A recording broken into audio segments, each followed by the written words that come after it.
Le masking est une technique puissante pour améliorer vos montages. Dans cette vidéo, je vous guide à travers les outils disponibles dans DaVinci pour maîtriser le masking et ainsi libérer votre créativité. Mais avant ça, qu'est-ce que le masking ? Le masking est une technique qui permet d'isoler et de manipuler des endroits spécifiques d'une image ou d'une vidéo. Cette technique fonctionne donc comme un pochoir. Cela permet par exemple d'appliquer des effets, changer des couleurs ou alors superposer des vidéos ensemble en une seule scène. Sans plus tarder, on passe directement dans DaVinci et plus précisément dans la fenêtre Fusion. Nous sommes maintenant dans Fusion, donc j'ai juste rajouté un petit background bleu et maintenant je vais vous montrer où sont les masques et comment les utiliser. Vous voyez ici qu'il y a la barre d'outils et tout simplement les masques, en tout cas les principaux sont ici. Nous avons le rectangle, l'ellipse, le polygone et le B-spline. Donc si je prends le rectangle, que je le glisse ici et que je le connecte à mon background, vous voyez que le masque s'est appliqué. Je vais vous montrer directement les paramètres qu'il y a sur le côté parce que c'est à peu près les mêmes pour tous les masques. Je crois que d'ailleurs c'est les mêmes exactement pour tous les masques, mais je suis pas sûre, donc c'est pour ça. Donc ici vous avez le niveau, c'est tout simplement l'opacité du masque. Les filtres, normalement, c'est pour changer le type de bordure que vous voulez. Enfin, pas le type de bordure, mais en fonction de si vous voulez que ce soit plus progressif ou non, il faut changer le filtre. Personnellement, je n'ai jamais utilisé cette fonctionnalité parce que quand je la changeais, ça ne modifiait rien sur mon image. Donc jusqu'ici, je ne l'ai jamais utilisé, mais peut-être que vous serez mené à l'utiliser. Le bord flou parle de lui-même, regardez, voilà, c'est tout simplement pour que ce soit plus progressif. La largeur de la bordure, c'est en fonction de si vous voulez que le masque dépasse ou non. Et ici, nous avons une petite case inversée, et vous voyez que si on clique dessus, notre sélection est inversée, donc voilà, tout simplement, ça sert à inverser la sélection, et rempli. Vous voyez que pour l'instant, notre rectangle est rempli du background. Si on le décoche, forcément, il n'y a plus rien, mais ça peut servir, par exemple, si on élargit la bordure, à faire un cadre, tout simplement. Et quand vous décochez rempli, vous pouvez voir que vous avez de nouvelles options. Alors, position et longueur, j'ai jamais utilisé non plus. Par contre, ce que j'ai déjà utilisé par rapport à rempli, pardon, excusez-moi, c'est tout simplement les bords. Là, le bord est pointu. Si vous le changez, vous voyez que là, le bord est plus arrondi et là, il est carrément coupé. Voilà, vous pouvez changer ça, c'est toujours bien à savoir, au cas où vous en avez besoin. Et ensuite, vous avez les paramètres de base pour modifier le centre, la largeur évidemment, la courbure des coins, c'est très pratique, je l'utilise souvent, et l'angle. À savoir que la largeur et la hauteur, vous pouvez directement la modifier ici dans le viewport, et bien évidemment la position aussi. Donc ça c'était pour le rectangle, mais ça marche exactement de la même manière avec l'ellipse, le polygone et le B-spline. Bon, maintenant je vais vous montrer un exemple concret. Donc ici j'ai un petit gameplay du dernier Life is Strange, et j'ai ici ma caméra, et ce que j'aimerais faire c'est évidemment superposer les deux, afin de créer une petite cam dans l'angle de la vidéo. On va au-dessus de notre caméra, on va dans Fusion, et je veux un rectangle par exemple. Donc je prends le rectangle, je le relie à mon média, et ici on va faire des petites modifications. Donc je modifie un peu comme je veux. Hop, un peu plus de largeur, un peu de hauteur.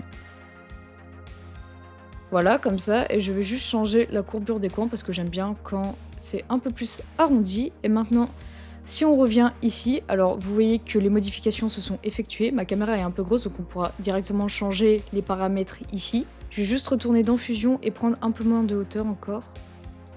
Et un peu moins de largeur peut-être, pour que ça fasse plus un carré plutôt qu'un rectangle. Et maintenant, je peux tout simplement faire mes petites modifications. Alors moi, je veux que je sois ici. Sauf que si je me mets comme ça et comme ça, c'est bizarre parce que je regarde pas du tout dans le bon sens. Donc je vais juste inverser ma vidéo, voilà. Et je vais me repositionner. Et maintenant, voilà, on a notre petite vidéo avec notre petite facecam en haut à droite.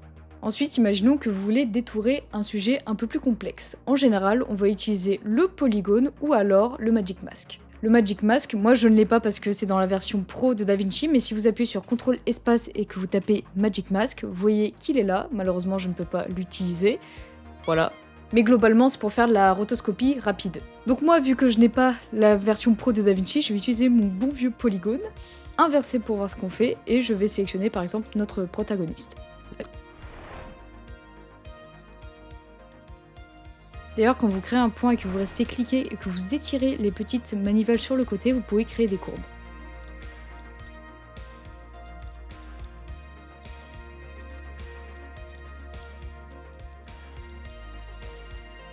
Voilà, j'ai à peu près détouré notre protagoniste, alors très rapidement c'était juste pour vous montrer, mais on va recliquer sur inverser, voilà, comme ça on ne sélectionne qu'elle. Alors si j'avais voulu, j'aurais pu l'animer sur quasiment tout le rush, mais j'ai pas envie parce que ça va me prendre vraiment du temps et je pense que vous avez compris comment fonctionne le masque. On va rajouter un petit polygone, hop, juste ici. Et cette fois, on va venir sélectionner. Je vois qu'ici, on voit encore un peu de ce qui se passe derrière, donc on va juste venir sélectionner ça. Problème, comme vous le voyez, il ne se passe absolument rien et j'ai beau cliquer sur inverser, en fait, on revoit tout notre clip et c'est pas ce qu'on veut. Pour changer ça, en fait, on va tout simplement, voilà, recliquer ici et on va venir dans Paint Mode et on va appuyer sur Subtract. Et vous voyez que maintenant, nous avons deux masques sur le même calque, enfin sur le même nœud plutôt.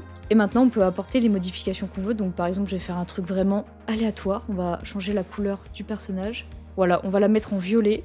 Et donc si je reviens sur ma timeline et que je duplique juste le calque du clip sans aucun effet, on peut voir que notre effet est appliqué par-dessus, que j'ai ma caméra et que tout se passe bien. Bon, alors si évidemment je bouge le clip, mon masque je ne l'ai pas animé donc il ne bouge pas avec le personnage, mais on pouvait très bien le faire. Alors il y a un type de masque que je vous ai pas encore montré dans Fusion, c'est le B-Spline. On va l'activer, hop, ici. Et en fait, si vous faites des formes un peu aléatoires, ça fera toujours des formes arrondies, tout simplement. C'est pratique donc, comme vous l'imaginez, pour sélectionner des objets qui sont plutôt ronds ou qui ont pas mal de courbes. Voilà, donc je vais juste vous montrer, je vais sélectionner par exemple ça, je vais zoomer dedans, hop. Voilà, donc là c'est ma première sélection, vous voyez que ça fait des courbes automatiquement, donc c'est bien pratique. Et je vais rajouter un autre B-Spline pour faire la même chose sur l'autre. Hop, je passe le Paint Mode en Subtract, et c'est bon. Bon là j'ai pas d'effet spécifique à mettre, c'était juste pour vous montrer à quoi servait le B-Spline. Donc ça c'est pour tous les masques disponibles dans Fusion, et la plupart de ces masques sont aussi disponibles dans la fenêtre Color, donc là c'est beaucoup plus pour faire des corrections colorimétriques, mais je suis toujours aussi pourrie en étalonnage, donc là je pourrais pas vous montrer en profondeur.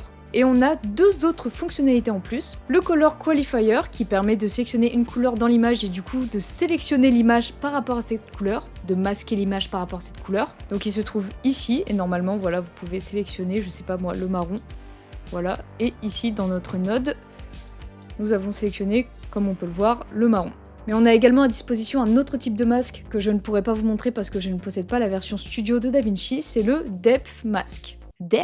Depth, je sais pas comment on dit, je vais le dire en français, le masque de profondeur, qui permet de masquer plus facilement si vous avez un objet en premier plan, en arrière-plan, par rapport à la profondeur, tout ça, voilà.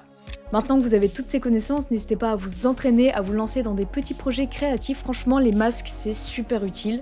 Donc si vous créez des choses cool ou que vous voulez tout simplement des retours, n'hésitez pas à nous envoyer votre vidéo sur le serveur Discord dans le salon Vos Montages. Et n'hésitez pas aussi à vous abonner à la chaîne YouTube. Moi je vous dis merci d'avoir regardé cette vidéo et à la prochaine.